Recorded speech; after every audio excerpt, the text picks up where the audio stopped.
Today I just wanted to talk about a problem we were having on a 2006 Volkswagen Touareg with the 3.2 VR6 engine.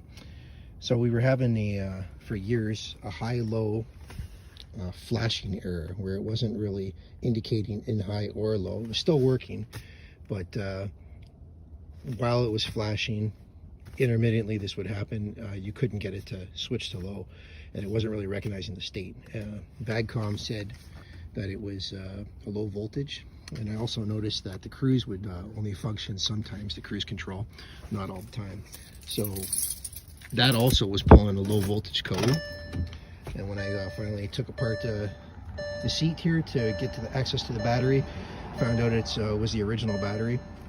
All it takes is 4 M10 triple squares, which are available at any kind of a good automotive parts store, and those 4 bolts, 2 in the front, 2 in the back, and some trim, and you have access to the battery.